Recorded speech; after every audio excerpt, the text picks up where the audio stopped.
ഒരല്പം പോലും നന്മയില്ലാത്ത പ്രവർത്തനം. അതാണ് ഈ രൂപത്തിലുള്ള വർത്തമാനങ്ങളിലൂടെ കാണാൻ കഴിയുന്നത്.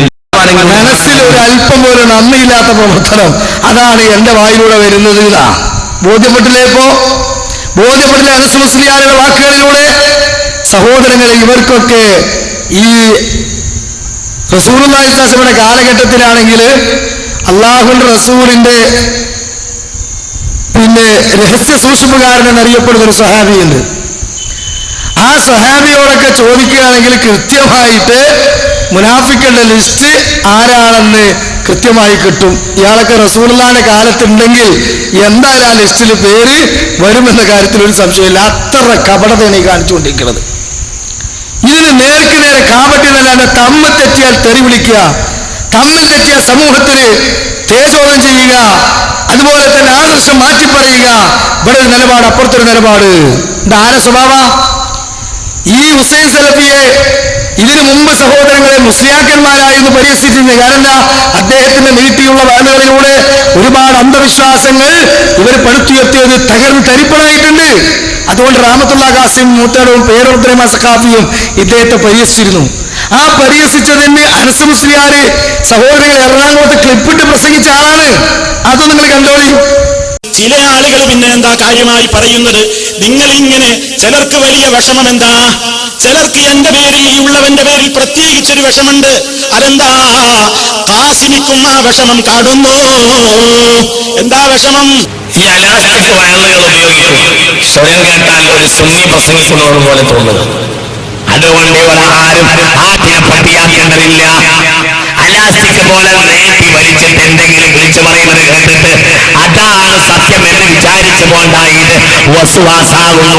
ഒപ്പരിക്കുള്ള വിഷമം ഞാനിങ്ങനെ നീട്ടി പ്രസംഗിക്കുന്നു പോലും, ഞാനിങ്ങനെ നീട്ടി പ്രസംഗിക്കുകയാണ് പോലും ഒരു വിചാരിച്ചു ഇവരുടെ കുത്തകയാണെന്ന്. നീട്ടി പ്രസംഗിച്ച് ജനങ്ങളെ പറ്റിക്കുന്നു പോലും. എന്താ വിഷമം? ഇയാൾക്കാണെങ്കിൽ ഒരു പ്രത്യേക സ്റ്റൈലാണ്. ഇവിടെ ആരോധന എതിർത്തുവോ കസേരയിൽ ഇരുന്നിട്ടിങ്ങനെ വീർപ്പും തുടച്ചിങ്ങനെ പ്രത്യേകമായ ഹാവഭാവങ്ങളിൽ അങ്ങനെ ചെയ്യുമ്പോ നമ്മളതിനെ വിമർശിക്കാൻ പോയിട്ടുണ്ടോ? ഓ, ആശയപരമായി വിമർശിച്ചാൽ പോരെ ഖാസിമി? നിങ്ങൾ എന്നെ അലാസ്റ്റിക് ആളെന്ന് പറഞ്ഞ് എവിടെയോ വിമർശിച്ചിട്ടുണ്ടെന്ന് കേട്ടു. അത് നിങ്ങൾക്ക് എന്തൊരു അസൂയയാണല്ലേ. ഒരു കാര്യം ഖാസിമിയോട് പറയട്ടെ, വിമർശിക്കുന്നവരോട് പറയട്ടെ, നിങ്ങളുടെ കൂട്ടത്തിൽ നിന്ന് വന്നവനാണ് ഈ ഉള്ളവനും. വന്നപ്പോ എല്ലാം ഒഴിവാക്കിയിട്ടാ പോന്നത്. അത് മാത്രം നിങ്ങൾക്ക് മാത്രം തരില്ല, കൊണ്ടുവന്നതാണ്. അതിന് ഞങ്ങൾക്കൊരു കാര്യവുമുണ്ട്. നിങ്ങൾ ഇതും പറഞ്ഞുകൊണ്ട് കുറെ പറ്റിക്കുന്നുണ്ട്. മനസ്സിലാക്കണം നിങ്ങൾ. എന്തിനാ പല്ലെങ്കിൽ അതൊക്കെ പറയുന്നത്? വേറെ ഒരു ആദാപരത്ത് വരുന്ന മുസ്ലിയാർക്കുമുണ്ട് ആ പരാതി. നീട്ടി മടിച്ച് ബാഗർ നെട്ടോളി. എന്താ മൂപ്പര ബാഗ്? മൂപ്പര് നീട്ടി മടിച്ച് ബാഗർ നെട്ടോളി. എന്താ മൂപ്പര ബാഗ്? ഇയാളിങ്ങനെ ഈ നീട്ടി പറഞ്ഞുകൊണ്ട് വിഷമിപ്പിക്കുകയാണ്. സലഫിയുടെ ശബ്ദം കേൾക്കുമ്പോൾ വല്ലാത്ത വിഷമമാണ്. ഓ, എനിക്ക് ആ ശബ്ദം ഇല്ലല്ലോ, എന്തിനാ വിഷമിച്ചിട്ട്? മൂപ്പര് അങ്ങനെ ആകെ വല്ലാണ്ട് അങ്ങനെ. എന്നിട്ട് ഇപ്പോ ഇടക്കനാണ് ശബ്ദം ശബ്ദിച്ച് കുറച്ചു വെക്കാൻ. മൂപ്പരെക്കാളും എന്തായത് മുന്തരുത്, കേൾക്കണോനെ കേൾക്കുമ്പോ മുന്തിപ്പോരുത്. അപ്പൊ ശബ്ദം വളരെ പ്രയാസത്തോടെ. ഇവിടെ അള്ള ഓരോരുത്തർക്ക് ഒരു അനുഗ്രഹം കൊടുക്കാൻ ഇങ്ങനെ വല്ലാണ്ട് ഇടങ്ങേറാകരുത്. പ്രിയപ്പെട്ട സഹോദരങ്ങളെ, നിങ്ങൾ ആലോചിച്ച് നോക്കി. ഈ രൂപത്തിലൊക്കെ മുജാഹിദ് പ്രസ്ഥാനത്തിന്റെ വേദികളിൽ നിന്ന് ആത്മാർത്ഥമായി ആദർശ വൈരികൾക്ക് നേരെ സമരകാഹളം മുഴക്കിയ ഒരു വ്യക്തി ഇപ്പോൾ താൽക്കാലികമായ ദുനിയാവിന്റെ തുച്ഛമായ ലാഭം അബ്ദുറഹ്മാൻ സലഫി അടങ്ങുന്ന കോക്കസ് ചില പ്രമാണിമാരിലൂടെ നൽകിയപ്പോൾ ഞാനിത് അങ്ങോട്ട് പോവുകയാണെന്നും പറഞ്ഞു പോയ ആളാ. ഞാൻ ഇദ്ദേഹത്തെ പറ്റി പറയാറുള്ളത് ഒരു ഉദാഹരണം എന്താ? നിങ്ങൾ തൊണ്ടി തടഞ്ഞിട്ട് കപ്പൽ നിൽക്കുക എന്ന് പറഞ്ഞ പോലെ. ചെകിരിത്തൊണ്ട്, തേങ്ങയുടെ ചെകിരിത്തൊണ്ട് തടഞ്ഞിട്ട് വലിയൊരു കപ്പൽ നിൽക്കുക. അത്ഭുതമല്ലേ അത്? ശാശ്വതമായ പാരത്രിക ലോകത്തെ വിജയം വലിച്ചെറിഞ്ഞ് താൽക്കാലികമായൊരു ചെകിരിത്തുണ്ടാകുന്ന ദുനിയാവ് അതും പോക്കറ്റിട്ടാണ് നടക്കണേ മുസ്ലിയാര്. നിങ്ങളൊരു ഗതികേട്, നിങ്ങളുടെ അവസ്ഥയാണ് മനസ്സിലാക്കുന്നത്. സത്യത്തിൽ സഹോദരങ്ങളെ, ഈ ഖുറാഫാത്ത് നിന്ന് ഇങ്ങോട്ട് വന്ന് ഈ ഹക്കൊക്കെ പഠിച്ച് നന്നായി പ്രസംഗിച്ചിട്ട് ഈ മനുഷ്യന് 8 കൊല്ലത്തോളം ഇങ്ങനെ ജീവിച്ചിട്ട് അവസാനം എത്തിപ്പെട്ടൊരു ഗതികേട്. ഇത് കേൾക്കുമ്പോ കാണുമ്പോ എനിക്ക് ഓർമ്മ വരുന്നത് ഒരു കഥയാണ്. എന്താ? ഒരു നമ്പൂരി കാളക്കൊമ്പിന്റെ ഉള്ളിൽ തലയിട്ടൊരു സംഭവമുണ്ട്. നമ്പൂരി ഒരു കാളയെ വളർത്തി. വളർത്തിയിട്ട് ആ കാളക്ക് നല്ല കോഴി ഇടിച്ച് പൊടിച്ച് മുതിരയും കൂട്ടിയൊക്കെ കൊടുത്ത് നല്ല പുണ്ണാക്കൊക്കെ കൊടുത്ത് കൊഴുപ്പിച്ച് വീട്ടിലിങ്ങനെ അലങ്കാരമാക്കി നിർത്തും ഈ കാളയുടെ കൊമ്പാണ് PVC പൈപ്പ് ഇങ്ങനെ വന്നിട്ട് മുട്ടി നിൽക്കുന്ന പോലെ വളഞ്ഞിട്ടുള്ള റൗണ്ടിലാണ്. നമ്പൂരി എന്നും ഭക്ഷണം കൊടുക്കുമ്പോൾ നമ്പൂരിക്ക് ഒരു തോന്നല്, അല്ല ഈ കൊമ്പിന്റെ അകത്തുകൂടെ ഒന്ന് കയറിയാണ് പുറത്തേക്ക് ഇറങ്ങിയാൽ എന്താ. അങ്ങനെ നമ്പൂരി 8 വർഷം ഈ കാളയെ പോറ്റി. ഒരു ദിവസം രണ്ടും കൽപ്പിച്ച് നമ്പൂരി കൊമ്പിനകത്തേക്കാണ് കയറിയ പാടെ കാള കൊമ്പ് ഉയർത്തി ഓടി. നമ്പൂരി കിടന്ന് നിലവിളിക്കാൻ തുടങ്ങി. എല്ലാവരും കൂടെ പിടിച്ചു വലിച്ച് ആ നമ്പൂരിനെ അതിനുള്ളിൽ വലിച്ച് ഇടുത്തതിന് ശേഷം ചോദിച്ചു, പൊന്നു തിരുമേനി, ഈ കൊമ്പിനകത്തേക്ക് കയറുന്നതിന് മുമ്പ് ഒരു നിമിഷം ഒരു സെക്കൻഡ് കണ്ട് ചിന്തിച്ചുകൂടായിരുന്നോ, ആലോചിച്ചിട്ട് കയറിയാൽ പോരായിരുന്നോ എന്ന് ചോദിച്ചു. അപ്പൊ ഇയാള് പറയാണ്, അത് മാത്രം നമ്മോട് പറയരുത്, കഴിഞ്ഞ 8 വർഷം ആലോചിച്ചിട്ടാണ് നാം ഇതിൽ കയറിയത് എന്ന് പറഞ്ഞു പറയണ പരസ്യ മുസ്ലിയാരെ ഈ കയറ്റം, ഈ സാധു എത്തിപ്പെട്ട അവസ്ഥകൾ ആലോചിച്ച് നോക്കി. സഹോദരങ്ങളെ, ഈ മനുഷ്യന് തൗഹീദിനോട് തരിമ്പ് ലാഞ്ചനയില്ല, താല്പര്യമില്ല എന്നതിന് ഏറ്റവും വലിയ തെളിവെന്താണ്? ഇവിടെ വന്നിട്ട് അയാൾ കാണിച്ചൊരു കളി. തെക്കൻ ജില്ലയിലെ കുന്നുക്കര എന്ന് പറയുന്ന പ്രദേശത്ത് നമ്മുടെ സൽമാൻ ഫാരിസി, ഷമീർ മദീനി, അതുപോലെ തന്നെ നൂറുദ്ദീൻ ലബ്ബാദാരിമി, അതുപോലെ തന്നെ നിച്ചോഫ് ട്രൂത്തിന്റെ സജീവ പ്രവർത്തകനായി നമ്മുടെ കൂടെ പ്രവർത്തിക്കുന്ന ത്വാഹ സാഹിബൊക്കെ ഒരു സംവാദ ചർച്ച നടത്തി, സംവാദത്തിലേക്കുള്ള വ്യവസ്ഥയ്ക്ക് വേണ്ടി. ആ വ്യവസ്ഥയിൽ നൗഷാദ് ഹസനും കൂട്ടരും വന്നത് അവരുടെ ഈ ശിർക്കൻ പ്രവർത്തനം ജായിസാണ്, അത് സുന്നത്ത് ജമാഅത്തിന്റെ ആദർശമാണെന്ന് തെളിയിക്കാൻ വേണ്ടിയല്ല. കാരണം തെളിയിക്കാൻ ഖുർആൻ കൊണ്ട് സ്വഹീഹ് ഹദീസ് കൊണ്ട് കഴിയൂല. അതുകൊണ്ട് തന്നെ മരിച്ചുപോയ മഹാത്മാക്കളെ വിളിച്ചു തേടുന്നത് തൗഹീദിന് വിരുദ്ധമല്ല, അത് ശിർക്കുമല്ല എന്ന വാദമെഴുതാൻ ധൈര്യമില്ലാത്തവർ അവിടെ വന്നിട്ട് ജിന്നും സീറും പറയാൻ തുടങ്ങി, ജിന്നും പിശാചും പറയാൻ തുടങ്ങി. പുഴയിൽ വീണ ഒരാള്, ഒഴുകിപ്പോകുന്ന ഒരാള് കരയിലെ ജിന്നെ വിളിച്ച ശിർക്കാണോ? മരുഭൂമിയിൽ അകപ്പെട്ട ശിർക്കാണോ? ഇതാണ് പറയാത്തെ ആവർത്തിച്ച് ഇങ്ങനെ ചോദിക്കുക. വിഷയം അതല്ലാത്തത് കൊണ്ടും വ്യവസ്ഥയിൽ ആ വിഷയം കടന്നു വരാത്തത് കൊണ്ടും മുജാഹിദ് പണ്ഡിതന്മാരും അവിടെ വ്യവസ്ഥക്ക് വന്നവരും ആ ഭാഗം തന്നെ മൈൻഡ് ചെയ്തില്ല. പക്ഷേ അനസ് മുസ്ലിയാർ ഇവിടെ ചെയ്ത പണി എന്താരോ, മുസ്ലിയാക്കന്മാർ ആ വിഷയം പറഞ്ഞ് നമ്മെ നല്ലോ പരിഹസിക്കുന്ന ഭാഗം മാത്രം ഇട്ടു, എന്നിട്ട് ബാക്കി കേൾപ്പിക്കാതിരിക്കുക. നോക്കൂ, നിങ്ങൾ ഒരു ഭാഗം നിങ്ങളൊന്ന് ശ്രദ്ധിച്ചോളൂ. കൊടുത്തത് ജിന്നുകളോട് തേടിയവർക്കെതിരെ മുജാഹിദുകൾ ഓതിക്കൊടുത്തത്, അതുപോലെ അമ്പിയ ഉലിയാക്കൾ വിളിച്ചു തേടിയ ആളുകൾക്ക് എതിരെ മുജാഹിദ് പ്രസ്ഥാനം ഓതിക്കൊടുത്തത്. എന്നാൽ ഇതേ ആയത്ത് ഇപ്പോൾ ജിന്നുവാദികൾ ഓതാൻ തുടങ്ങി. ആ ആയത്ത് ഓതാൻ തുടങ്ങി കഴിഞ്ഞപ്പോ അത് പൂർത്തിയാക്കുന്നത് മൗലിയമാരാണ്, മുസ്ലിയാക്കന്മാരാണ്. ഞങ്ങൾ ഓതുന്ന ആയത്തിൽ നിങ്ങളവരെ വിളിച്ചാൽ അതെ, വലവും സമയവും മസ്തനാവൂലൊക്കും അതിന്റെ പരിധിയിൽ ജിന്ന് പെടുന്നതിന് ഇതുവരെ പറഞ്ഞു. ഇപ്പോ ജിന്ന് പെടൂല എന്നുള്ളടത്ത് എത്തിയിട്ടുണ്ട്. ഓല് പറയാം, നമ്മളെ വാദം മൺമറഞ്ഞു പോയ മഹാന്മാരോട് സഹായം ചോദിക്കുന്ന ശിർക്കാണ് എന്നാ ഞങ്ങൾ പറയുന്നത്. അത് ജിന്ന് പെടുന്ന വിഷയത്തിൽ ഞങ്ങൾക്ക് തർക്കമല്ല. മൗലവി ജീവിച്ചിരിക്കുന്ന ജിന്ന് പെടുവോ പെടൂലെന്നതിനെതിരാ തർക്കം. അങ്ങനെയല്ല, മരിച്ച ജിന്നിനോട് ചോദിക്കാൻ പറ്റില്ല എന്നുള്ളതല്ല. ജിന്ന് എന്നത് അദൃശ്യമാണ്, അഭൗതികമാണ്. ജിന്ന് എങ്ങനെയാണ് നമ്മളെ സഹായിക്കുക എന്ന് നമുക്ക് അറിയുകയില്ല. അതുകൊണ്ട് ശാസ്ത്രീയമായി ഗവേഷണത്തിലൂടെ നിരീക്ഷണത്തിലൂടെ കണ്ടെത്താൻ പറ്റാത്ത കാര്യം അത് അഭൗതികമാണ്. ആ നിലയ്ക്ക് ആരോടെങ്കിലും സഹായം ചോദിച്ചാൽ അതിനാണ് ഇസ്തിഗാസ പറയുന്നത്, അതാണ് ശിർക്ക്. അതുകൊണ്ട് തന്നെ അഭൗതികമായ നിലക്ക് ഗുണം ചോദിച്ചാൽ അത് തൗഹീദിന് വിരുദ്ധമാണ് എന്നാണ് ഇതുവരെ നിങ്ങൾ പഠിപ്പിച്ചത്. നിങ്ങളെ തൗഹീദ് നിങ്ങൾക്ക് ഞങ്ങൾ പഠിപ്പിച്ചതിന്റെ അവസ്ഥ പറഞ്ഞാൽ ഈ ചരിത്രത്തിലെ കണ്ടോ? ഇതാണ് സഹോദരങ്ങളെ അനസ് മുസ്ലിയാരും അനീഫായ കൂടി എല്ലാവരും ചെയ്യുന്ന പണി. അവര് നന്നായി നമ്മെ പരിഹസിക്കുന്ന ഭാഗം മാത്രം കേൾപ്പിക്കുക. എന്നാൽ ആ വ്യവസ്ഥയിൽ തന്നെ വിഷയം അതല്ലാതിരുന്നിട്ട് പോലും നമ്മെ ജിന്നും പിശാചും പറഞ്ഞ് എതിർത്തപ്പോൾ ശക്തമായി മറുപടി നൽകിയിട്ടുണ്ട്. ആ മറുപടി അനസ് മുസ്ലിയാർ കേൾപ്പിക്കൂല. ഇങ്ങനെ നമുക്കും ചെയ്തൂടെ? ഇദ്ദേഹം അനീഫ് കായക്കൊടിയും സഹോദരങ്ങളെ ഈ ആദർശമൊക്കെ പറഞ്ഞു നടക്കുന്ന കാലത്ത് സമ്പാദ വ്യവസ്ഥക്ക് പോയി. ആ പോയപ്പോൾ അവിടെ നൗഷാദ് ഹസനി അടങ്ങുന്ന ആളുകൾ ഇവരോട് ഇതുപോലെ ചോദിച്ചപ്പോ ഇവർ തരം താഴ്ത്തിയിരുന്ന ആളുകളാ. കാരണം വിഷയം അതല്ലാത്തത് കൊണ്ട് അതിനെപ്പറ്റി പറഞ്ഞില്ല. അപ്പൊ നമ്മൾ പറയാ അനീഫ് കായക്കൊടി അനസ് മുസ്ലിയാരോടും ജിന്നിനെ പറ്റി ചോദിച്ചിട്ട് കാമാമിണ്ടിയില്ല, ഇവരെ തൗഹീദ് എന്താണ് എന്ന് നമ്മൾ ചോദിച്ചാൽ നമുക്ക് ആ സൗഹാർദ്ദമില്ല. പക്ഷെ ഇത് ഇട്ടത് കൊണ്ട് നൗഷാദ് അസ്സരി ഈ അനസ് മുസ്ലിയാർക്ക് നേരെ ഈ വിഷയം പറഞ്ഞിട്ട് വെല്ലുവിളിക്കുമ്പോൾ അനസ് മുസ്ലിയാർ തലതാഴ്ത്തിയിരിക്കുന്നു എന്ന് കേട്ടോളെ. ഉമർ മൗലവിയുടെ വാദം എന്താ? ഉമർ മൗലവിയുടെ വാദം ജിന്നിനോട് സഹായം തേടൽ ശിർക്കാണ്. അത് പ്രാർത്ഥനയല്ല. ഉമർ മൗലവിയുടെ വാദം എഴുതാൻ ധൈര്യം ഉണ്ടോ ചോദിക്കണേ? നിങ്ങൾ എന്ത് ഉമർ മൗലവിന്റെ അനുയായിക? വ്യക്തമായി എഴുതിങ്ങളും എവിടെയാണ് വ്യത്യാസം? ഞങ്ങൾ പള്ളിപ്പടി പാപ്പനെ, നിങ്ങൾ പള്ളിപ്പടിയിലുള്ള ജിന്നിനെ ചോദിക്കട്ടെ, വ്യത്യാസം എവിടെ? അത് ശിർക്കല്ല. ഞങ്ങൾ വെറുതെ ശിർക്കല്ല, നമ്മളൊക്കെ ഒന്നായിരത്തോ ഇതിന് ഞങ്ങൾ ബേജാറാകുന്നത്. അപ്പൊ വിഷയം കൃത്യമാണ്. നിങ്ങൾ മറുപടി പറയില്ല. ഞാൻ എന്ത് പറഞ്ഞാലും നിങ്ങൾക്ക് തൊടാൻ സാധ്യല്ല എന്ന് എനിക്ക് ഉറപ്പാണ്. സോലവി കഴിയില്ല. ആലുവയിലും മട്ടാഞ്ചേരിയിലും ചക്കരപ്പറമ്പിലും തൗഹീദുമായി ബന്ധപ്പെട്ട അടിസ്ഥാനപരമായ ഒരു ചോദ്യത്തിന് ഉത്തരം നൽകാനാവാതെ നവയാഥാസ്ഥിതികർ നാണം കെട്ടു. മടവൂരികളൊക്കെ സീരിയൽ തൗഹീദ് ചോദിച്ചിട്ട് പറയാൻ കഴിയാതെ നവയാഥാസ്ഥികർ നാണം കെട്ടും. ഇത് നമ്മളിട്ട് പ്രചരിപ്പിച്ചാൽ എങ്ങനെ ഉണ്ടാവും? അവിടെ കൃത്യമായിട്ട് മറുപടി വിഷയം അതല്ലാത്തത് കൊണ്ടാണ് ചർച്ചയ്ക്ക് വരാത്തതെന്ന് അനസ് മുസ്ലിയാരോടും പറയുന്നുണ്ട്. അത് നമ്മളും ഈ വിഷയത്തിൽ പറഞ്ഞിട്ടില്ലേ? എന്ത് നിങ്ങൾ അത് മാത്രം കേൾപ്പിക്കാതെ പോയത്?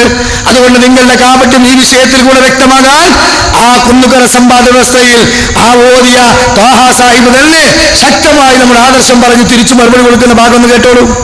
പ്രിയമുള്ള നേതാക്കന്മാരെ, സഹപ്രവർത്തകരെ, സഹോദരങ്ങളെ, നാട്ടുകാരെ, ഇവിടെ വളരെ വിശദമായി ഒരു സംസാരമാണ് നടന്നത്. അതിൻ്റെ അകത്ത് ചില ചില്ലറ വിട്ടുവീഴ്ചകൾ നടന്നിരുന്നുവെങ്കിൽ, അതായത് മരണപ്പെട്ട് പോയ അഹസരി പറഞ്ഞിട്ട് ഇടയ്ക്ക് തിരുത്തി മഹാന്മാരോട് എന്ന് പറയാൻ ധൈര്യമില്ല എന്ന് പറഞ്ഞു. മഹാന്മാരോട് അടക്കം എന്നൊരു വാക്ക് പറഞ്ഞപ്പോൾ മഹാന്മാരോട് എന്ന് മാത്രം മതി, അടക്കം എന്ന് പാടില്ല എന്നുള്ള ഞങ്ങളുടെ ഒരു വാദത്തിൽ നിന്നാണ് വാസ്തവത്തിൽ ഈ വാദപ്രവാദം നടക്കാതെ പോയത്. അതിലാണ് ഞങ്ങൾക്ക് വേദനയുള്ളത്. കാരണം മരണപ്പെട്ടവർ എന്ന് പറഞ്ഞപ്പോൾ അത് മാറ്റണമെന്ന് പറഞ്ഞപ്പോൾ ഞങ്ങളത് മാറ്റാൻ തയ്യാറായി. മരണപ്പെട്ടവർ എന്ന് മാറ്റണമെന്ന് പറഞ്ഞപ്പോൾ അല്ലാത്ത ആൾക്കാർ പെടും എന്നുള്ളത് കൊണ്ട് തന്നെ മരണപ്പെട്ടവർ എന്നുള്ള അവരുടെ ആവശ്യം പരിഗണിച്ചുകൊണ്ട് തന്നെ ഞങ്ങളത് മാറ്റുകയുണ്ടായി. എന്നിട്ടും അവരെ അതിന് തയ്യാറാകാതിരുന്നത് നമുക്ക് മനസ്സിലാക്കാൻ കഴിയുന്നത് ഈ വാദപ്രവാദം കൊണ്ട് അവർക്ക് ഗുണമുണ്ടാവുകയില്ല എന്നുള്ള തിരിച്ചറിവ് കൊണ്ടാണ്. യാ ഇബാദുല്ലാ എന്നുള്ള ഹദീസ് എന്തിനു വേണ്ടിയാണ് കൊണ്ടുവന്നത്?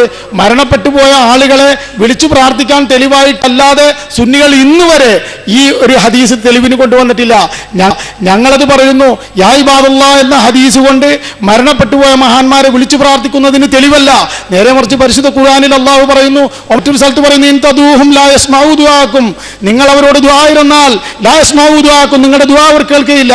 വലൗ സമിഉ മസ്തജാബു ലക്കും, ഇനി വാദത്തിന് വേണ്ടി കേട്ടു എന്ന് സമ്മതിച്ച് തന്നാൽ തന്നെ എന്തില്ല, അവർ നിങ്ങളുടെ വിളിക്ക് ഉത്തരം നൽകുകയില്ല.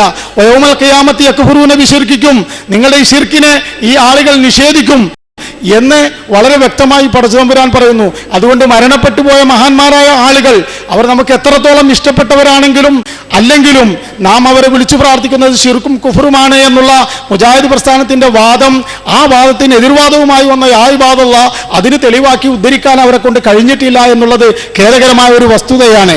അതാന്ന് പറഞ്ഞത്. അതേപോലെ തന്നെ ജിന്നുകളോട് അടക്കം ഞങ്ങളെക്കുറിച്ച് ഒരു തെറ്റിദ്ധാരണ ഈ ആളുകൾ വരുത്താൻ ശ്രമിക്കുന്നുണ്ട്. ജിന്നുകളെയും മലക്കുകളെയും വിളിക്കാം എന്ന് വാദമുള്ളവരാണ് ഞങ്ങൾ എന്നുള്ള ഒരു പൂതി വാസ്തവത്തിൽ നിങ്ങൾ പറയുന്നുണ്ട്. ഞങ്ങളെ സംബന്ധിച്ചിടത്തോളം അള്ളാഹു അല്ലാത്ത ആളുകൾ, അത് മലക്കാണെങ്കിലും ജിന്നാണെങ്കിലും അതേപോലെ മരിച്ചുപോയ മഹാന്മാരാണെങ്കിലും ജീവിച്ചിരിക്കുന്ന മഹാന്മാരാണെങ്കിലും ദുആ വരുന്ന ഏതൊരു വിളി വന്നാലും അത് ശിർക്കും കുഫറുമാണ് എന്നുള്ള അതാണ് ഞങ്ങളുടെ വാദം. ആ ഒരു വാദത്തിന് വേണ്ടിയാണ് ഞങ്ങൾ തെളിവ് ഓതിയത്. ആ ഒരു വാദത്തിന് വേണ്ടിയാണ് ഞങ്ങൾ ഖുർആനായത്ത് ഓതുന്നത്. ഞങ്ങൾ ഓതിയ ഒരു ആയത്തും ഇന്ന് വരെ തിരുത്തേണ്ടി വന്നിട്ടില്ല. ഞങ്ങൾ ഓതിയ ഒരു ഹദീസും ഇന്ന് വരെ തിരുത്തേണ്ടി വന്നിട്ടില്ല. നേരെ മറിച്ച് തോട്ടുമുഖം സംവാദത്തിൽ ലബ്ബാദാരിമിയോട് ഏറ്റുമുട്ടിയിട്ട് അവിടെ എന്താണ് റസൂലുള്ളാഹിനോട് റബിയ റളിയല്ലാഹു അൻഹു സ്വർഗം ചോദിച്ച വിഷയം കൊണ്ടുവന്നു. പിന്നെ മിണ്ടിയിട്ടില്ല. അതുപോലെ കാന്തപുരം എ പി അബൂബക്കർ മുസ്ലിയാരി വസ്അൽ മൻ അർസൽന ഓതി, എന്നിട്ട് അത് പിന്നെ വിട്ടുകളഞ്ഞു. പിന്നെ ആ വിഷയം എടുത്തിട്ടില്ല. അതേപോലെ തന്നെ ഒരുപാട് തെളിവുകൾ ഓരോ വാദപ്രതിവാദത്തിലും ഓരോ തെളിവുകൾ കൊണ്ടുവരികയും ആ നൂതനമായി കെട്ടിച്ചമച്ച തെളിവുകൾ മുഴുവൻ അടുത്ത വാദപ്രതിവാദം വരുമ്പോൾ വിട്ടുകളയുകയും ചെയ്യുന്ന ഏറ്റവും മോശമായ ഒരു സമീപനമാണ്. നേരെ മറിച്ച് ഞങ്ങൾ അന്നു മുതൽ ഇന്ന് വരെ മുജാഹിദ് പ്രസ്ഥാനത്തിന്റെ രൂപീകരണം മുതൽ ഇന്ന് വരെ ഓതിയ ആയത്തിന് വ്യത്യാസമില്ല, ഓതിയ ഹദീസിന് മാറ്റമില്ല, ഞങ്ങളുടെ തൗഹീദിൽ യാതൊരു മാറ്റവും സംഭവിച്ചിട്ടില്ല.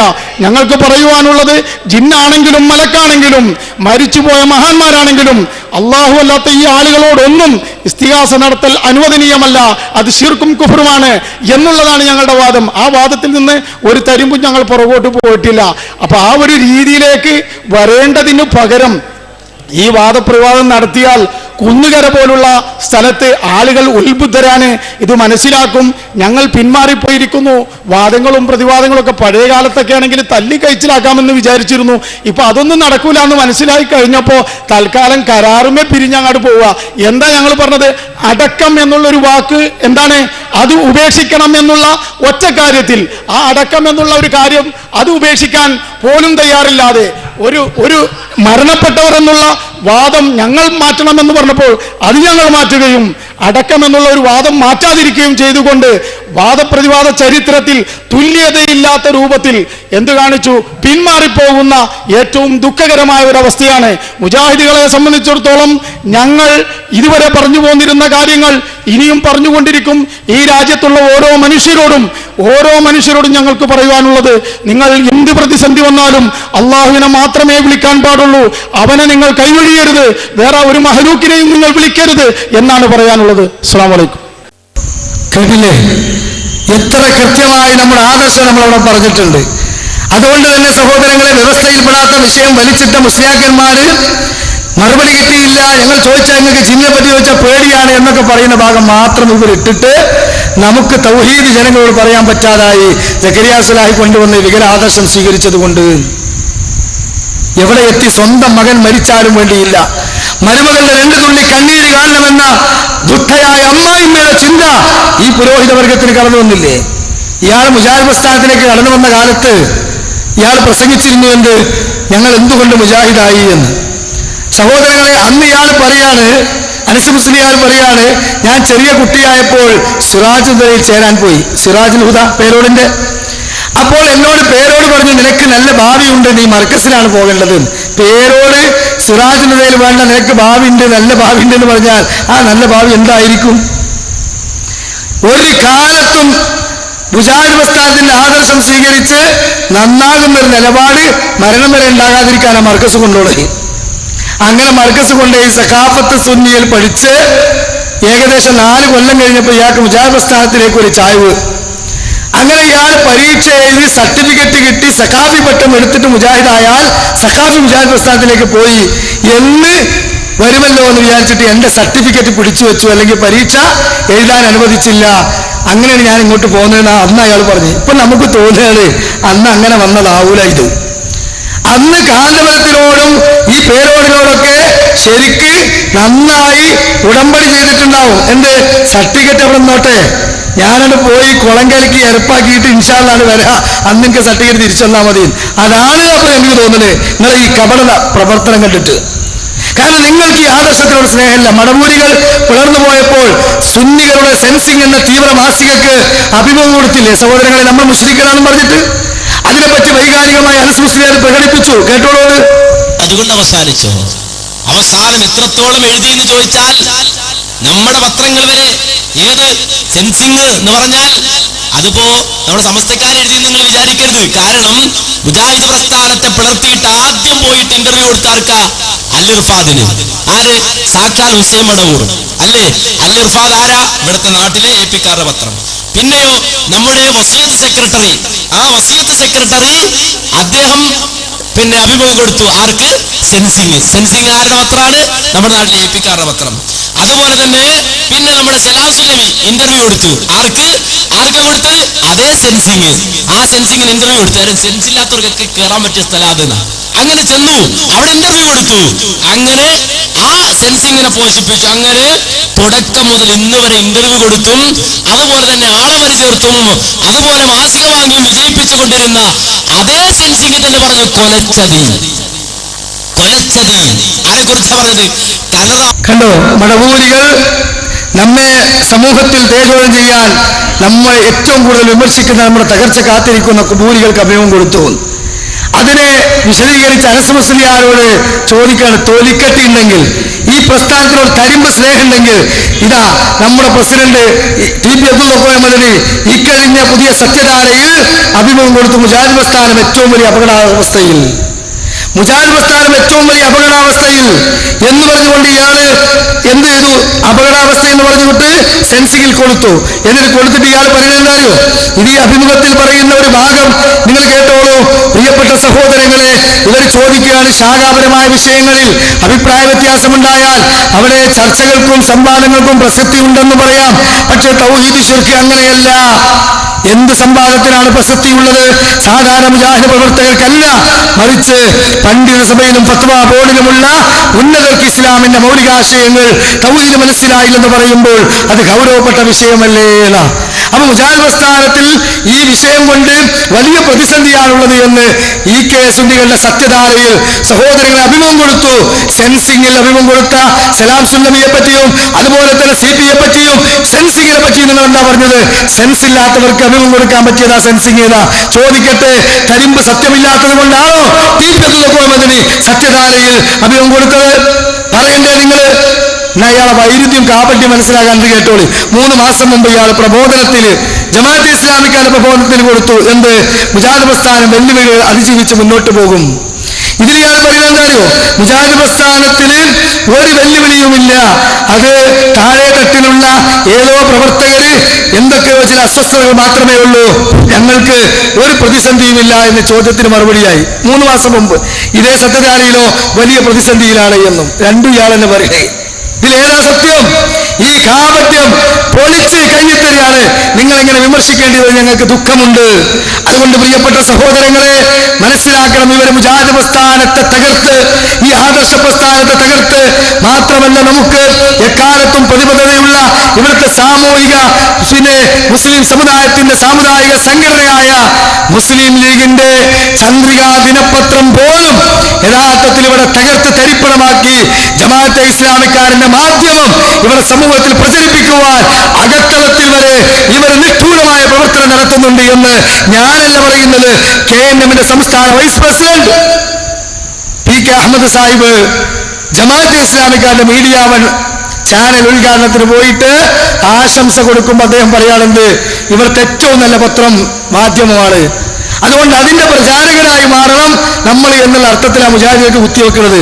ഞങ്ങൾക്ക് അതിന്റെ ആവശ്യമില്ല.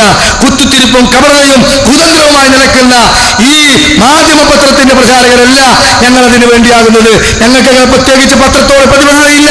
എങ്കിലും ചന്ദ്രികയെ വെല്ലുന്ന ഒരു പത്രമല്ല മാധ്യമമെന്ന് ആർജവത്തോടുകൂടി പറയാൻ ഞങ്ങൾ തയ്യാറാകുകയാണ്. നിങ്ങൾ ആ രൂപത്തിലുള്ള ഉള്ളിലൂടെ ഈ രൂപത്തിൽ ചന്ദ്രിക പേപ്പറെ തകർക്കാനുള്ള കളി വരെ കളിക്കുന്നുണ്ട് എന്ന് എനിക്ക് ബോധ്യമാകുന്നുണ്ട്. കേട്ടോളൂ അഹമ്മദ് സാഹിബിന്റെ വർത്തമാനം. KNM സംസ്ഥാന വൈസ് പ്രസിഡന്റും വ്യവസായ പ്രമുഖനുമായ ജനാബ് PK അഹമ്മദിനെ ആശംസകൾക്കായി ക്ഷണിച്ചുകൊള്ളുന്നു. ബിസ്മില്ലാഹിർ റഹ്മാനിർ റഹീം. അസ്സലാത്തു വസ്സലാമു റസൂലിൽ കരീം വഅലാ ആലിഹി വസഹബി അജ്മഈൻ അമ്മാ ബഅദ്. ഈ ചടങ്ങിന്റെ അധ്യക്ഷൻ എൻ്റെ പ്രിയങ്കരനായ ആരിഫ് അലി സാഹിബ് അവരുകളെ, സ്വാഗതം ആശംസിച്ച മീഡിയ വണ്ടെ MD അബ്ദുസലാം അവരുകളെ, വേദിയിലെ എൻ്റെ പ്രിയ സ്നേഹിതൻ മാധ്യമത്തെ ചുക്കാൻ പിടിക്കുന്ന അബ്ദുറഹ്മാൻ സാഹിബ് അവരുകളെ, എൻ്റെ പ്രിയങ്കരനായ ആദന്യായ ഞാൻ എന്നും സ്നേഹിക്കുന്ന സിദ്ദീഖ് ഹസൻ സാഹിബ് അവരുകളെ, എൻ്റെ പഴയ സുഹൃത്തുമായ VK അബ്ബാസ് സാഹിബ് അവരുകളെ, വേദിയിലെയും സദസ്സിലെയും പ്രഗത്ഭരെ സുഹൃത്തുക്കളെ, അസ്സലാമു അലൈക്കും. വളരെയധികം സന്തോഷവും ചാരിതാർത്ഥ്യമുള്ള പ്രൗഢഗംഭീരമായ ചടങ്ങിൽ ആശംസ അർപ്പിക്കുന്നതിൽ എനിക്ക് അതിയായ സന്തോഷവും അതിൻ്റെ അഭിമാനവുമുണ്ട്. 1987 തുടങ്ങിയ മാധ്യമപത്രത്തിൻ്റെ ഒരു അഭ്യുതകാംക്ഷി എന്ന നിലയ്ക്ക് തുടങ്ങിയത് ഈ മാധ്യമ കുടുംബത്തിൻ്റെ ഒരു അംഗമായിട്ടാണ് ഞാൻ മാധ്യമത്തിനെ കാണുന്നത്. ഞാൻ എന്നും പറയാൻ ആഗ്രഹിക്കുകയാണത്, എനിക്ക് മനോരമയോടും മാതൃഭൂമിയോടും കിടപിടിച്ച് നിൽക്കാൻ ഒരു പത്രം ഉണ്ടെങ്കിൽ മാധ്യമം എന്ന് പറയുന്നത് യാതൊരു സംശയവുമില്ല. അങ്ങേയറ്റം അഭിനന്ദനം അർപ്പിക്കുകയാണ് ഈ കാര്യത്തിൽ. വളരെ വളരെ നേരായ മാർഗത്തിൽ കൂടി നേരായ വാർത്തകൾ കൊടുക്കാൻ ധൈര്യം കാണിക്കുന്ന ഈ മാധ്യമത്തിൻ്റെ തൊപ്പിയിൽ ഒരു പുതിയ തൂവൽ കൂടി ഇന്ന് തുടങ്ങാൻ പോവുകയാണ്. നേരും നന്മയുമുള്ള മീഡിയ വൺ. ആ മീഡിയ വൺ ഒരു മാറ്റത്തിൻ്റെ തുടക്കത്തിൻ്റെ ഒരു മഹാസംഭവമായി മാറട്ടെ എന്ന് അല്ലാഹുവിനോട് ആത്മാർത്ഥമായി പ്രാർത്ഥിക്കുകയാണ്. ഞാൻ കൂടുതൽ നീട്ടുന്നില്ല. ഞാൻ പ്രതിദാനം ചെയ്യുന്ന കേരള നൗത്തുൽ മുജാഹിദിന്റെ വൈസ് പ്രസിഡന്റ് എന്ന നിലക്ക് ഇന്ന് ആശംസകൾ അർപ്പിക്കേണ്ടത് TP അബ്ദുൽ മുഹമ്മദിനെയാണ്. അദ്ദേഹം ഉംറയ്ക്ക് പോയത് കൊണ്ട് പ്രത്യേകം എന്നെ വിളിച്ച് പറഞ്ഞാണ്, അഹമ്മദ് എന്തായാലും പോകണം, അഹമ്മദ് പോവും, പേഴ്സണലായിട്ട് പോവും. പക്ഷേ കേരളത്തിൽ മുജാഹിദിന്റെ പ്രതിനിധിയായിട്ട് അഹമ്മദ് പോയി. ഞങ്ങൾ ആശംസ അർപ്പിക്കണം. ഞാൻ ആ ചടങ്ങ് കൂടി ഈ അവസരത്തിൽ ഓർമ്മിക്കുകയാണ്. കേരളത്തിൽ മുജാഹിദിന്റെ എല്ലാവിധ പിന്തുണയും എല്ലാവിധ ആശംസകളും നേർന്നുകൊണ്ട് കൂടുതൽ ഈ സംരംഭത്തിന് എല്ലാവരും നമ്മൾ അർപ്പിച്ചുകൊണ്ട് നിർത്തുന്നു. അസ്സലാമു അലൈക്കും. ചിന്തിക്കുക നിങ്ങൾ, ഈ മഹത്തായ ആദർശ പ്രസ്ഥാനത്തെ കെട്ടിവലിച്ച് എവിടേക്കാണ് ഇവർ കൊണ്ടുപോകുന്നത്? ഈ നേതൃത്വത്തിന്റെ സർക്കുലർ അംഗീകരിച്ച് മഹല്ലുകളിൽ ദീനി പ്രബോധനം നടത്തണമെന്നാണോ നമ്മൾ ഈ പറയുന്നത്? അതാണെങ്കിൽ ഞങ്ങൾക്കത് വേണ്ട. ഞങ്ങൾ ആ സർക്കുലറിനെ തെല്ലും വിലവെക്കുന്നില്ല. എന്തിന്റെ പേരിൽ? അത് 980 KNM രൂപീകരിച്ചപ്പോൾ അതിന്റെ അജണ്ടയിൽ കൃത്യമായി പറഞ്ഞ നിലപാടിൽ നിന്ന് വഴിമാറി ഒഴുകി നിങ്ങൾ. എന്നിട്ട് പറയാണെന്ത്?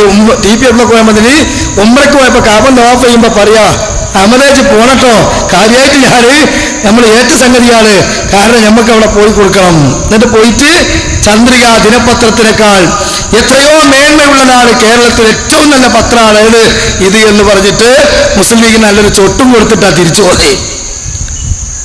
പ്രിയപ്പെട്ട സഹോദരങ്ങളെ, നിങ്ങൾ ആലോചിക്കണം. TP അബ്ദുൽ മുഹമ്മദിന് ഇതിനെ ന്യായീകരിച്ചിട്ട് പറഞ്ഞെന്താ നിങ്ങൾ? അത് ജമിയത്തുൽമന്റെ ശൂറ കൂടി വിട്ടത് തന്നെയാണ്. ജമിയത്തുൽമന്റെ നിലവാരം കേട്ടോളൂ. എടുത്തു പിടിച്ച് ആളുകളെ വിദ്വേഷികളാക്കി മാറ്റി, അസംതൃപ്തരാക്കി മാറ്റി, അങ്ങനെയുള്ളതാണല്ല. അതുകൊണ്ട് ഈ ചാനലിൽ അത് തുടങ്ങാൻ പോകുന്നു എന്ന് ഇതിൽ പങ്കെടുക്കണമെന്ന് ക്ഷണിച്ചു.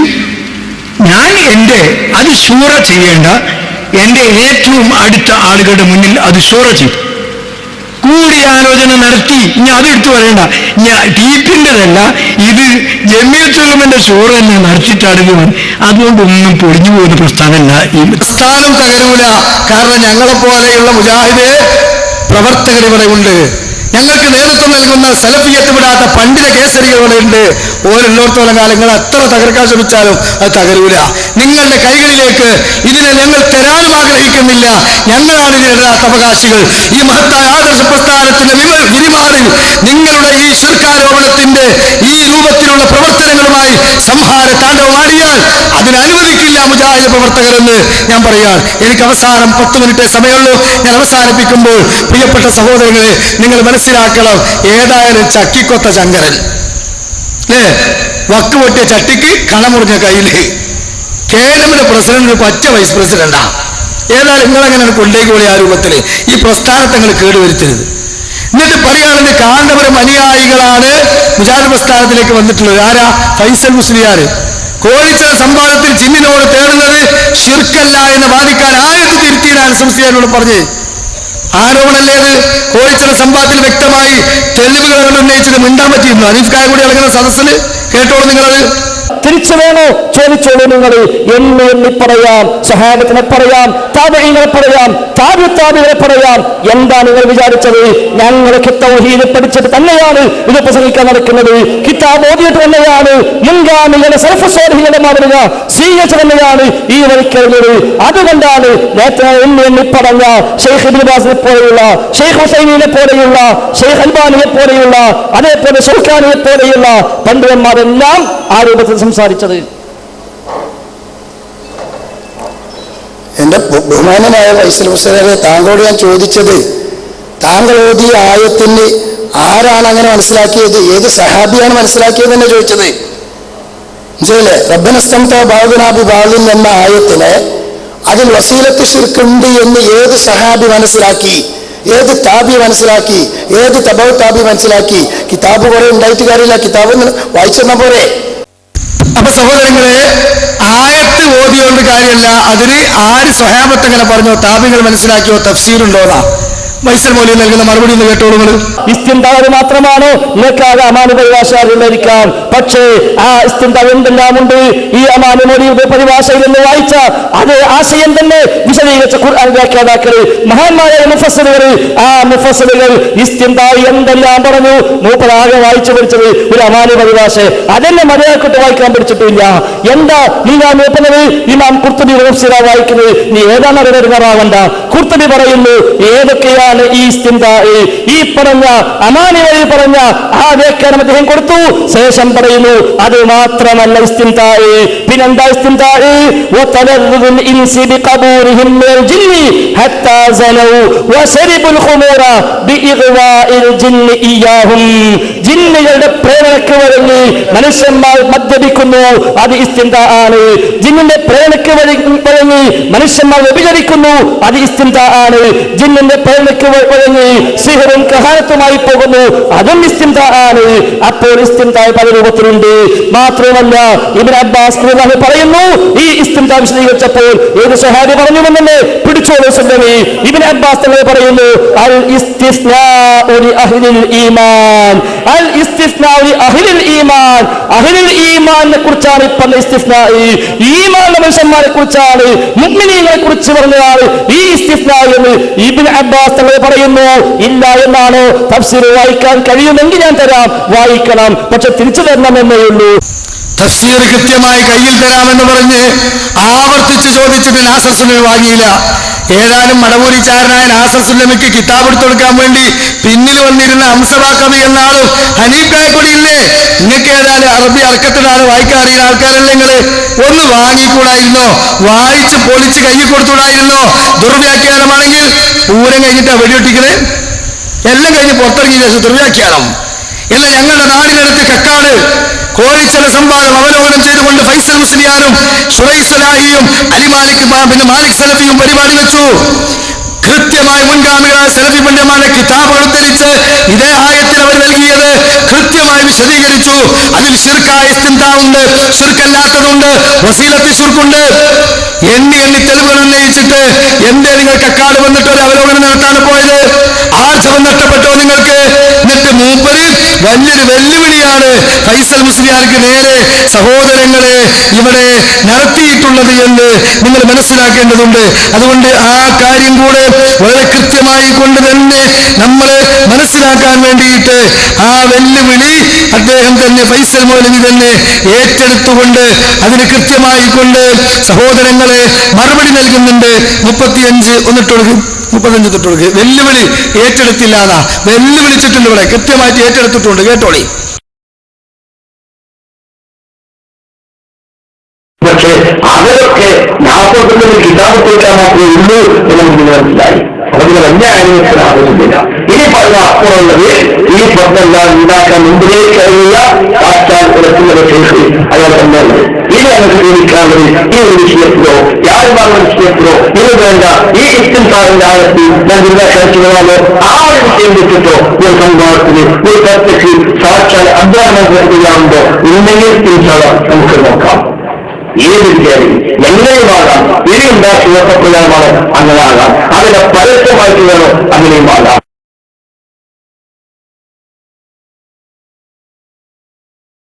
അവസാനം വന്ന സൈദ്ധാന്തികൻ ഫൈസൽ മുസ്ലിയാർ, ആ ഫൈസൽ മുസ്ലിയാരുടെ വെല്ലുവിളിയും സ്വീകരിച്ചിരിക്കുന്നു എന്ന് ഈ അറബിക്കടലിനെ സാക്ഷി നിർത്തി, ഇതിന്റെ തീരത്തെ ഈ മണൽത്തരികളെ സാക്ഷി നിർത്തിക്കൊണ്ട് ഞാനിവിടെ വ്യക്തമായി പ്രഖ്യാപിക്കുകയാണ്. ഓരോ മുജാഹിദ് പ്രവർത്തകനെയും തൽക്കാലം അണികൾക്ക് മുമ്പിൽ ഏറ്റെടുത്തുകൊണ്ട് വെട്ടിത്തീർത്തി തന്ത്രമായി രക്ഷപ്പെടാനുള്ള ഒരു ഉദാഹരണമാണ് അദ്ദേഹം കണ്ടെത്തിയത് എന്നുള്ളത് ആ സംസാരം കേട്ട വലിയ കുമ്പേറ്റമാകാനും. എന്നിട്ട് അവസാനമേലെ പറഞ്ഞത് ഇതെല്ലാം പാലിച്ചുകൊണ്ട് 5-ാം തീയതിക്ക് വേണ്ടി കേന്ദ്രീയമായി കത്ത് കൊടുക്കുകയാണെങ്കിൽ അവിടെ തലസ് തയ്യാറാക്കാൻ വേണ്ടി ഞാൻ അല്ലെങ്കിൽ എന്റെ ശിഷ്യന്മാര് അതിനല്ലെങ്കിൽ ഞാൻ പറഞ്ഞയക്കുന്ന എന്ന് കണ്ടിട്ട് പിന്നെ ഇരുന്നിട്ട് പറഞ്ഞു അല്ല സംഘടന പറഞ്ഞയക്കുന്ന ആളുകളെ നാലിൽ ഒരാൾ നിർബന്ധമാണ്. അതിന്റെ കൂടെ വേറെ ആരെങ്കിലും 1-2 ആളും ഉണ്ടാവാം. ഞാൻ അതല്ലെങ്കിൽ സംഘടന നിശ്ചയിക്കുന്ന ഏതെങ്കിലും ഒരാളോ ആയിരിക്കും അതുപോലെ ഈ വ്യവസ്ഥ നിശ്ചയിക്കാനും സംവാദം നടത്താനും ഉണ്ടാവുക. അത് ഞാനും ഈ സംഘടനയിൽ എന്താണ് എന്ന് തന്നെയാണല്ലോ അതിലൂടെയും നമുക്ക് വ്യക്തമാകുന്നത്.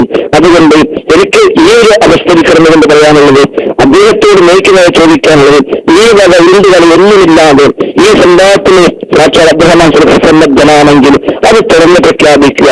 അല്ലാതെ ഒരു ശിഷ്യന്മാരെ പറഞ്ഞേക്കും, ഞാൻ എൽപ്പിക്കുമാരെ പറഞ്ഞേക്കും, അതേപോലെ ചായൂരുകാരെ പറഞ്ഞേക്കും എന്നൊക്കെ പറഞ്ഞില്ല ആ രീതിയിലെ സംസാരങ്ങൾ ആവശ്യമില്ല. മറിച്ച് ആയത്തിന് വ്യാഖ്യാനിച്ചിരിക്കുന്നു, അത് അദ്ദേഹത്തിന് ബോധ്യമുണ്ടെങ്കിൽ അത് എവിടെയും തെളിയിക്കാൻ സന്നദ്ധനാണെങ്കിൽ ഞാൻ തുറന്ന് ഒരുപാട് പേരിൽ പറഞ്ഞു, ഇപ്പോഴും ആവർത്തിക്കുന്നു, എവിടെ വെച്ചും എപ്പോൾ വേണമെങ്കിലും പരസ്യമായി അദ്ദേഹം സലഫിയുമായി ഈ വിഷയത്തിൽ ഒരു വ്യവസ്ഥയുമില്ലാതെ തന്നെ സംവാദം നടത്താൻ ഒരിക്കലാണ് അത് ഇതേ ശൈലിയിൽ അദ്ദേഹം ഏറ്റെടുക്കട്ടെ. അദ്ദേഹം നീക്കുന്നപ്പോഴ ഞാൻ അദ്ദേഹം സലഫി ആ വെല്ലുവിളി ഏറ്റെടുത്തിരിക്കുന്നു. ഡേറ്റ് പ്രഖ്യാപിച്ചോളൂ, നമുക്ക് ഇന്ന സ്ഥലത്ത് വെച്ച് പുലിക്കൽ വെച്ചോ അരീക്കോട് വെച്ചോ ഉദാലയിൽ വെച്ചോ അല്ലെങ്കിൽ സമാനമായ അദ്ദേഹത്തെ താല്പര്യമെല്ലാം ഏത് സ്ഥലത്തായിക്കോട്ടെ അവിടെ വെച്ച് നമുക്കത് അത് ആ സംവാദം നടത്താവുന്നതാണ് എന്ന് അദ്ദേഹം പ്രഖ്യാപിക്കുകയാണ് വേണ്ടത്. അത് പ്രഖ്യാപിക്കാത്ത കാലത്തോളം ഇത് ഒഴിഞ്ഞ മാറ്റം തന്നെയാണ് എന്ന് ഏതൊരാൾക്കും ബോധ്യമാണ്. അദ്ദേഹത്തിന്റെ ആ ഏറ്റെടുത്ത ആ സംസാര ഭാഗം നിങ്ങളൊക്കെ ഫേസ്ബുക്കിലൂടെയും മറ്റുമായി പല ആവർത്തി കേട്ടതാണ്. വേണമെങ്കിൽ സംസാരത്തിന് ശേഷം അത് ഇനിയും ആവശ്യമുള്ള ആൾക്ക് കേൾക്കുകയും ചെയ്യാം. അതുകൊണ്ട് അദ്ദേഹം കൃത്യമായി ഒഴിഞ്ഞു മാറുകയാണ് ചെയ്തതെന്ന് അദ്ദേഹത്തിനും ബോധ്യമുണ്ട്, അവിടെ പങ്കെടുത്ത മുഴുവനാൾക്കും ബോധ്യമുണ്ട്. അതുകൊണ്ട് അത്തരം ശൈലികളല്ല വേണ്ടത്. നയിക്കുന്നത് അദ്ദേഹം സന്നദ്ധനാണെങ്കിൽ അത് തുറന്നു പറഞ്ഞു അത് പ്രഖ്യാപിച്ച് അദ്ദേഹം ഏറ്റെടുക്കുകയാണ്. ഇൻഷാ അല്ലാഹ് ഡോക്ടർമാർ എനിക്ക് എന്നാണ് പുറത്തേക്ക് ഇറങ്ങാനും സംസാരിക്കാനുമുള്ള അനുവാദം നൽകുന്നത് ആ തൊട്ടടുത്ത ദിവസം ഒന്നാമത്തെ ഡേറ്റ് തന്നെ ഇൻഷാ അല്ലാഹ് നമുക്കതിനു വേണ്ടി മാറ്റിവെക്കാമെന്ന് മാത്രമാണ് ഈ സമയത്ത് സൂചിപ്പിക്കാറുള്ളത്. അവിടെ സംസാരിക്കുന്നില്ല, അതിനുള്ള സംസാരങ്ങൾ ആരോഗ്യത്തെ ബാധിക്കുന്ന ആ മറുപടിക്ക് ശേഷം പിന്നീട് അബ്ദുറഹ്മാൻ സലഫി സംവാദ വെല്ലുവിളി ഏറ്റെടുത്തിട്ടില്ല. ഇപ്പോഴും ഏറ്റെടുക്കാതെ നടക്കുകയാണ്. ഫൈസൽ മൗലവിയുണ്ട്. അതുകൊണ്ട് ആ വ്യവസ്ഥ രണ്ടാമത് നിങ്ങൾക്ക് നാട്ടിലുണ്ടെങ്കിൽ തയ്യാറാകാൻ അബ്ദുറഹ്മാൻ സലഫിയോട് ആവശ്യപ്പെട്ടിട്ടുണ്ട് ഫൈസൽ മൗലവി. അതുകൊണ്ട് ആ സംവാദം നടത്താൻ ധൈര്യമുണ്ടെങ്കിൽ അബ്ദുറഹ്മാൻ സലഫിയോട് ആവശ്യപ്പെടണം. അതോടൊപ്പം ഇവിടെ വെല്ലുവിളിച്ച് നടന്ന അനസ് മുസ്ലിയാരോട് പറയാനുള്ളത്, നിങ്ങൾ ഈ പ്രസ്ഥാനത്തിൽ അമ്മി കൊത്താനുണ്ടോ എന്ന് ചോദിച്ചാൽ ഞങ്ങൾ അമ്മിയിട്ട് ഞങ്ങൾ വരൂല. കാരണം നിങ്ങളെക്കാൾ നിലവാരം അനീഫ് കായക്കൊടി വരെ മടവൂരി ചാറിന് കിതാബ് എടുത്തു കൊടുക്കാനാണ് വന്നത്. എന്നിട്ട് പിന്നെ നിങ്ങളെ പോലത്തെ ആ ഏഴാം കൂലിക്ക് സക്കരിയ സലാഹി വളരെ സംവാദം നടത്താൻ അബ്ദുറഹ്മാൻ സലഫി എന്ന കൊമ്പൻ സാഹിബിനെ വെല്ലുവിളിച്ചത്. ആ സ്രാവ് വരട്ടെ, അതിനു മുമ്പ് സക്കരിയ സലാഹി ഉണ്ടാകും, ഫൈസൽ മൗലവി ഉണ്ടാകും. തയ്യാറുണ്ടെങ്കിൽ തയ്യാറാകണം. നിങ്ങൾ ഗണന നടത്താതെ മുങ്ങാനുള്ള പരിപാടിയാണ് സംവാദ വെല്ലുവിളി. അത് ഖുറാഫി സ്റ്റൈലാണ്. അതുകൊണ്ട് ഖുറാഫികളെ പോലെ വെല്ലുവിളി നിർത്തൂ, ഗണന പ്രസംഗത്തിന് വരൂ. നാട്ടിലുണ്ടെങ്കിൽ കടന്നു വരണം. വരാങ്ങൾക്ക് പറ്റൂല. കാരണം എന്താ, ഞാൻ അവസാനിപ്പിക്കുമ്പോൾ ഇയാൾ സഹോദരങ്ങളെ എല്ലാം കഴിഞ്ഞിട്ട് ഇനി വന്നാൽ തൗബ ചെയ്ത് മടങ്ങി എന്നുള്ളതായിരിക്കും സാധാരണക്കാർക്ക് പറയാനുള്ള മറുപടി. ഇയാളുടെ തൗബയിൽ ഒരു ആത്മാർത്ഥയില്ലാന്നും ഇയാൾ തൗബ ചെയ്തതിന് 3 രൂപത്തിലാണ് ഇയാൾ തന്നെ വ്യാഖ്യാനിച്ച് എരപ്പാക്കുന്നതെന്നും നിങ്ങൾക്ക് ബോധ്യമാകാൻ ഇയാളുടെ വ്യത്യസ്ത തൗബയും അതിനെ ന്യായീകരിക്കുന്നതും തള്ളിക്കളയുന്നതും പരിഹസിക്കുന്നതും ഒക്കെ നിങ്ങളൊന്ന് കണ്ടോളി. കൃത്യമായിട്ട് 27 ഒന്ന് കണ്ടോളൂ. ഞാൻ പറയുന്നു ഞങ്ങൾ ജബ്ബാർ മൗലവിയുടെ വാദം ഞങ്ങൾ സ്വീകരിച്ചിട്ട് ജിന്നിനോട് തേടൽ ശിർക്കല്ല എന്ന് ഞങ്ങളുടെ ജീവിതത്തിന്റെ ഏതെങ്കിലും ഒരു ഘട്ടത്തിൽ ഞങ്ങൾ അറിഞ്ഞോ അറിയാതെയോ പ്രസംഗിച്ചിട്ടുണ്ടെങ്കിൽ, എഴുതിയിട്ടുണ്ടെങ്കിൽ, രഹസ്യമായോ പരസ്യമായോ വാദിച്ചിട്ടുണ്ടെങ്കിൽ അള്ളാഹുവിന്റെ മുന്നിൽ റബ്ബിന്റെ മുന്നിൽ ഞങ്ങൾ തൗബ ചെയ്യുന്നു. അതൂബു ഇലല്ലാഹ് അസ്തഗ്ഫിറുല്ലാഹ്. അള്ളാഹുവേ ഞങ്ങൾക്ക് നീ പൊറുച്ചു തരണേ, ഞങ്ങൾ തൗബ ചെയ്യുന്നു പരസ്യമായും രഹസ്യമായും. തൗബ ഞാൻ ചെയ്തു എന്ന് പറഞ്ഞിട്ട് എന്റെ പേരിൽ ഒരു തട്ടിപ്പ്. കാര്യം വെച്ചാൽ എനിക്ക് മുമ്പുള്ള വിശ്വാസം ഇതായിരുന്നു, ഈ പിഴച്ച വാദമായിരുന്നു എന്റെ വിശ്വാസം. എന്നിട്ട് ഇപ്പോ മനസ്സ് തൗബ ചെയ്തു. തെറ്റ് ചെയ്താൽ തൗബ ചെയ്യാൻ പാടുന്ന ആരാ പറഞ്ഞത്? അങ്ങനെ നിയമം തന്നെ ഇസ്ലാമിലില്ല. തെറ്റ് ചെയ്താൽ തൗബ ചെയ്യാൻ പാടുന്ന ആരാ പറഞ്ഞത്? അങ്ങനെ നിയമം തന്നെ ഇസ്ലാമിലില്ല. തെറ്റ് ചെയ്താൽ തൗബ ചെയ്യാൻ പാടുന്ന ആരാ പറഞ്ഞത്? അങ്ങനെ നിയമം തന്നെ ഇസ്ലാമിലില്ല. അല്ലാഹുവിന്റെ റസൂൽ എല്ലാ ദിവസവും 100 പ്രാവശ്യം തൗബ ചെയ്യുമായിരുന്നു ഹദീസിൽ കാണാം. തെറ്റിയിട്ടല്ല, ദിവസവും 100 പ്രാവശ്യം തൗബ ചെയ്യുമായിരുന്നു എന്ന് ഹദീസിലുണ്ട്. മാത്രമല്ല മാന്യ സഹോദരങ്ങളെ, ഞാൻ എന്താ പറയുന്നത്, എന്റെ ഏതെങ്കിലും പരാമർശങ്ങൾ വന്നിട്ടുണ്ടെങ്കിൽ പരസ്യമായി മാപ്പ് ചോദിക്കുന്നു. ഇന്നും ചോദിക്കുന്നു, അന്നും ചോദിക്കുന്നു. ഞാൻ തെറ്റിദ്ധരിക്കുകയാണ്, അള്ളാഹുവിനോട് തൗബ ചെയ്യുകയാണ്. ഇസ്ലാഹി പ്രവർത്തകർ ഇതിൽ ഏത് വിശ്വസിക്കണം? തൗബ ചെയ്തുവെന്നോ തൗബ ചെയ്തിട്ടില്ല ആരോപണമാണെന്നോ അതല്ല തെറ്റ് ചെയ്യാതെ തൗബ ചെയ്തതാണെന്നോ ചിന്തിക്കുന്നവർ സത്യം. ഇതാണ് ഈ മുസ്ലിയാന്റെ തൗബന്റെ കോലം. ഞാൻ ഒരു ഭാഗത്ത് കരഞ്ഞു പറയുന്നു, ആത്മാർത്ഥമായിട്ട് ഞാൻ തൗബ ചെയ്തു. ആത്മാർത്ഥമായിട്ടാണെങ്കിൽ ഹമീദ് വൈസി അമ്പലക്കടവിനെ കെട്ടിപ്പിടിച്ച് മാപ്പ് പറയണ്ടേ? അവരെ എത്ര തീറ്റ പറഞ്ഞിട്ട് ഇതിന്റെ പേരില് അലിമദനെയും കരിമ്പിലാക്കാൻ ചുംബനം കൊടുത്ത് അദ്ദേഹത്തെ കെട്ടിപ്പിടിച്ച് മാപ്പ് പറയണ്ടേ? ഇനി മാത്രല്ല, ഇയാൾ യേശുക്രിസ്തു കുരിശിലേറി എന്ന് പിന്നെ വിശ്വസിക്കുന്ന ക്രിസ്ത്യാനികൾ പറയുന്ന പോലെ വിശ്വാസം ഇയാൾക്ക്. ലോകരുടെ പാപം മുഴുവൻ വഹിക്കാൻ വേണ്ടി യേശുക്രിസ്തു കുരിശിലേറിയതാ. അബ്ദുറഹ്മാൻ സലഫി അനീഫായെ കുറിച്ച് പറഞ്ഞിട്ടുണ്ടല്ലോ. അവർ കേരളത്തിൽ എവിടെ തൗബ ചെയ്തിട്ടില്ലല്ലോ. അവരെ തൗബ മൊത്തത്തിൽ നിങ്ങൾ ഏറ്റെടുത്തിരിക്കുക. എന്താ സഹോദരങ്ങളെ ഇതിന് മനസ്സിലാവേണ്ടത്? അപ്പൊ ഒരു ഭാഗത്ത് തൗബ ചെയ്തു എന്നൊക്കെ അറിയാം, വേറൊരു ഭാഗത്ത് പറയാണ് അത് ആരോപണമാണ്, അത് കബർ തൗബ, ഞാൻ അങ്ങനെ തൗബ ചെയ്തിട്ടൊന്നുമില്ല. പിന്നെ പറയാണ്ട് തെറ്റ് ചെയ്താലേ തൗബ ചെയ്യാൻ പറ്റുള്ളൂ, അങ്ങനെ വാദമല്ലോ. ഇത് മൂന്ന് ഈ മനുഷ്യനാ പറയുന്നത്, വേറെ മുജാഹിദ് വേദികളിലാണ് ഈ പറയുന്നത്. അതുകൊണ്ട് പ്രിയപ്പെട്ടവരെ, ഞാൻ തുടക്കത്തിൽ ചൊല്ലിവെച്ച ആയത്ത് സൂറത്തുൽ ബഖറയിലാണ്. വഇദാ ഖീല ലഹും, നിങ്ങൾ അവരോട് പറയപ്പെട്ടാൽ ലാ തുഫ്സിദൂ ഫിൽ അർളി, നിങ്ങൾ ഭൂമിയിൽ ഫസാദ് ഉണ്ടാക്കരുത് എന്ന് പറഞ്ഞാൽ ഖാലു, അവർ പറയും ഇന്നമാ നഹ്നു മുസ്ലിഹൂൻ, ഞങ്ങൾ മുസ്ലിമീങ്ങളാണ്. യഥാർത്ഥത്തിൽ ലാ ഇന്നഹുമുൽ മുഫ്സിദൂന വലാകിൻ ലാ യശ്ഉറൂൻ, അവർ തന്നെയാണ് ഫിത്നയുടെ ആളുകൾ, അവർ കാര്യം മനസ്സിലാക്കുന്നില്ല എന്നാണ്. അതുകൊണ്ട് ഈ ഫിത്നയിൽ അകപ്പെട്ടു പോയവരെ, ഈ തെറ്റിദ്ധാരണയിൽ അകപ്പെട്ടു പോയവരെ, നിഷ്പക്ഷമായി ചിന്തിക്കുക. ഇന്ന് രാത്രി തഹജ്ജുദ് നമസ്കരിച്ച് പ്രാർത്ഥിക്ക്. ഹക്കിന്റെ കൂടെ പടച്ചു തമ്പുരാൻ നിർത്തും.